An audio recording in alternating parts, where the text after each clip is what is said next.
Hello friends, welcome to Riyaz classes. आज के session में we will study about the topic companies amendment bill 2003। This topic is part of unit 6 corporate laws of the subject business environment MCO 4 MCOM second year IGNOU. Before we begin, if you like the videos that I'm sharing, do hit the like button.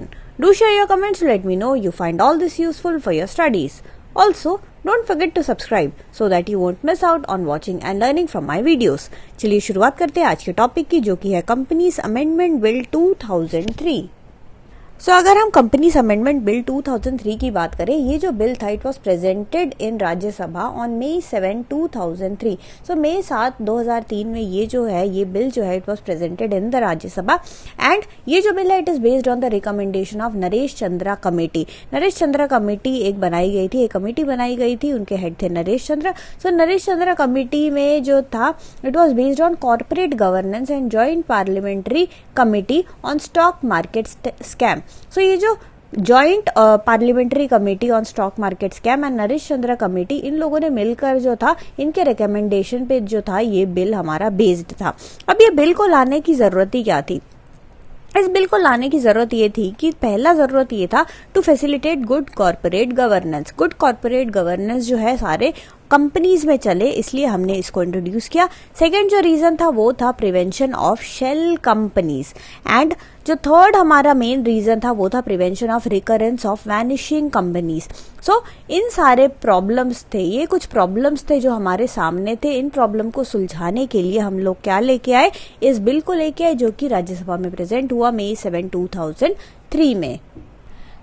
इस bill में काफी सारे highlights थे। कुछ जो highlights जो important चीजें थी इस बिल में वो सब हम अब डिस्कस करेंगे। Now the first one is regarding the effect of failure to increase share capital within 2 years. Now the Companies Amendment Act 2000, जो Companies Amendment Act हमारा 2000 था, उसमें एक नया कॉन्सेप्ट इंट्रोड्यूस हुआ था। उस कॉन्सेप्ट में ये बोला गया था कि there was a concept of minimum paid up share capital. वो प्राइवेट और पब्लिक सेक्टर के लिए जो कि डिफरेंट था। प्राइवेट सेक्टर के लिए it was ₹1 lakh and for public sector it was ₹5 lakh. यहाँ पे कंपनीज अमेंडमेंट एक्ट 2000 में ये minimum paid up share capital की बात हुई थी। कॉन्सिक्वेंटली सारे कंपनीज को जो था इससे कंप्लाई करना था with in a period of 2 years with effect from 13/12/2000। अगर कंपनी ने इससे कंप्लाई नहीं किया तो उसको जो है उस कंपनी को क्या करेंगे? Under section 560 its name will be struck off. ये था हमारा इस कंपनीज अमेंडमेंट एक्ट 2000 के अंडर का प्रोविजन। बट अब यहाँ पे क्या कर दिया गया? एक नया प्रोविजन हम लेके आए। It was proposed to the effect that in such a case and also where the company is not carrying on business operation, the liability of every director or manager or shareholder of such company shall become unlimited. तो यहाँ पे जो है एक नया provision लाके रख दिया, जहाँ पे जो डायरेक्टर है ऐसी कंपनीज के जो लाइबिलिटी की अगर हम बात करें of every director and manager and सारे शेयर होल्डर का जो लाइबिलिटी होता है of such in such a company it shall become unlimited. Next one is regarding holding subsidiary company. Section 4 में जो है प्रपोज किया गया चेंजेस, और वो चेंजेस क्या थे? पहला जो चेंज था that was regarding holding subsidiary company में a company shall be subsidiary of another if that another controls the composition of its board of director. एक कंपनी जो है वो दूसरा कंपनी का सब्सिडरी तब होगा जब वो दूसरा कंपनी जो है कंट्रोल करेगा उसके बोर्ड ऑफ डायरेक्टर को, या फिर उसका जो है कंट्रोल होगा more than 1/2 of its total voting power.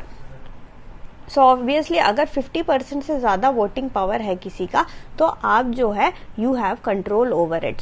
Subsidiary का next is no company which is subsidiary of another company shall become a holding company. ऐसा कोई कंपनी जो कि दूसरे कंपनी का सब्सिडरी कंपनी है वो होल्डिंग कंपनी कभी बन नहीं सकता। And the third one is a private company which is subsidiary of a body corporate incorporate outside India shall be treated as a subsidiary of a public company if the foreign company if incorporated in India would be a public company। या फिर 90% of more of the देखो 90% of ज्यादा से share capital मिले तो वो obviously जो है वो ऐसे बन ही जाता है। सो यहाँ पे मेनली बात है होल्डिंग सब्सिडरी कंपनी जो है, क्या क्या केसेस है जिसमें होल्डिंग सब्सिडरी कंपनी जो है वो बन जाते हैं। सो जो नेक्स्ट जो कॉन्सेप्ट था यहाँ पे that was regarding officer in default. So officer in default कौन कौन होगा उसका जो है प्रोविजन जो है हमने ऑलरेडी इसको वाइडन अप कर दिया, यहाँ पे ऑल और जो है लोगों को इंक्लूड कर दिया, जैसे कि चीफ अकाउंट ऑफिसर हो गया, जो शेयर ट्रांसफर एजेंट है वो हो गया, बैंकर हो गया, रजिस्ट्रार हो गया, मर्चेंट बैंकर्स हो गए। सो इस तरीके से ज्यादा लोगों को जो है ऑफिसर इन डिफॉल्ट में कैटेगरी में जो है वो इन्होंने जो है इंक्लूड कर दिया। इसके अलावा डिबेंचर ट्रस्टी हो गया, एवरी एम्प्लॉय रिसीविंग रेम्यूनरेशन, कोई भी डायरेक्टर, कोई भी होल टाइम डायरेक्टर हो गया, या फिर होल्डिंग ईदर अलोन या फिर जॉइंटली, अगर वो स्पाउस के साथ भी होल्ड करता है या कोई डिपेंडेंट चिल्ड्रन के साथ भी होल्ड करता है मोर देन 2% और more of the equity share capital. So ये सारे लोगों को जो है ऑफिसर इन डिफॉल्ट इस मीनिंग के अंदर इन सारे लोगों को जो है इंक्लूड कर दिया।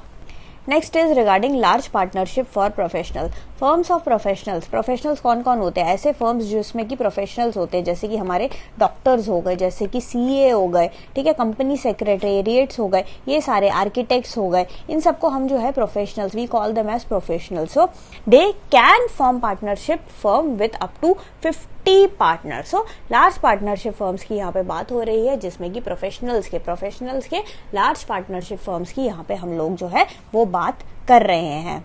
उसमें जो है they can form partnership up to 50 partners, 50 partners तक they can form large partnership. ये सब सिर्फ प्रोफेशनल्स के लिए है।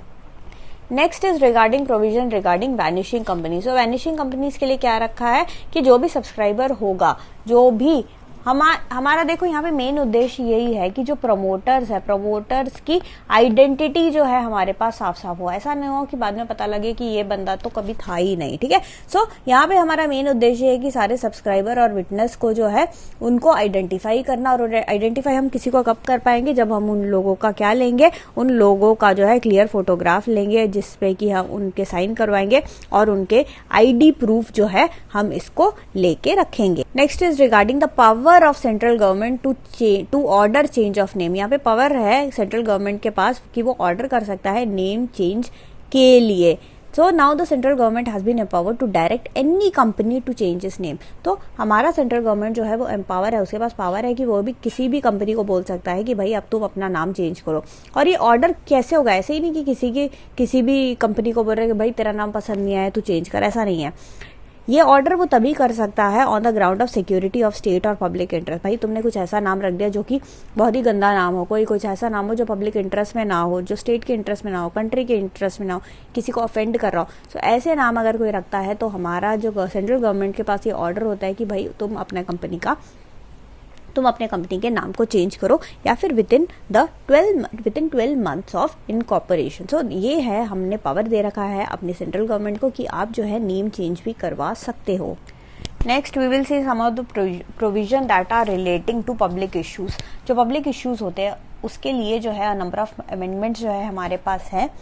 क्या क्या अमेंडमेंट्स है? पहला अमेंडमेंट यही है कि issue of prospectus. Issue of prospectus के रिगार्डिंग हमारे पास है कि ये जो है कंपलसरी होगा। इश्यू ऑफ प्रोस्पेक्टस जो है वो कंपलसरी होगा, इसको हमने जो है कंपलसरी कर दिया in case of all securities, and that it shall not include information memorandum under section 60A।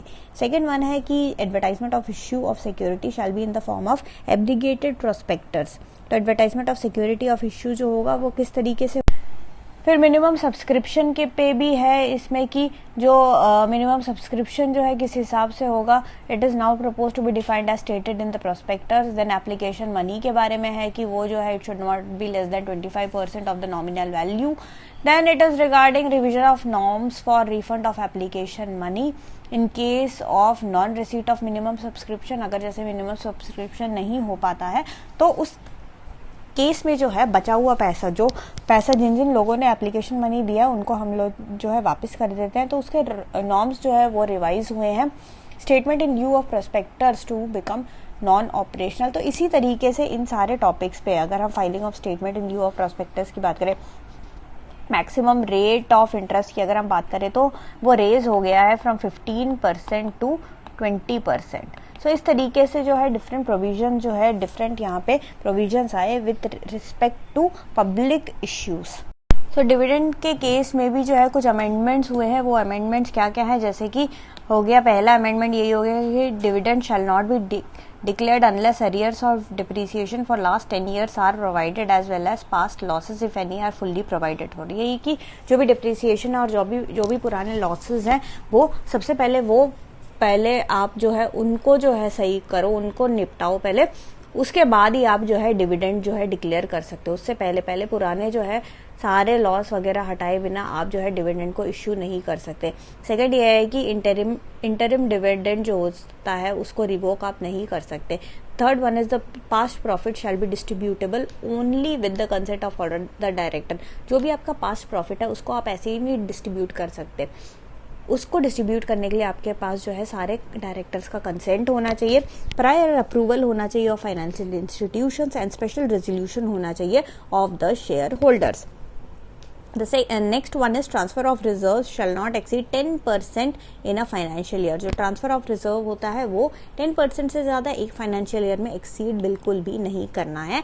And finally dividends shall be paid only in the bank accounts of the share holder. ऐसे नहीं कि आप बस cash निकाला और cash में बांट रहे हो, ऐसा नहीं होगा। ये जो है खाली बैंक अकाउंट के थ्रू ही आप जो है ट्रांसफर कर सकते हो। सो ये कुछ अमेंडमेंट है जो कि डिविडेंड्स के लिए जो है आए हैं। और ये हम क्या टॉपिक पढ़ रहे थे, हम टॉपिक पढ़ रहे हैं कंपनीज अमेंडमेंट बिल 2003। सो ये जो है कुछ मेजर हाईलाइट्स है, ऐसा नहीं है कि खाली यही है, इसके अलावा भी और भी चेंजेस आए हैं, बट ये जो है कुछ मेजर चेंजेस है जो हम लोगों को पढ़ना है अपने सिलेबस में।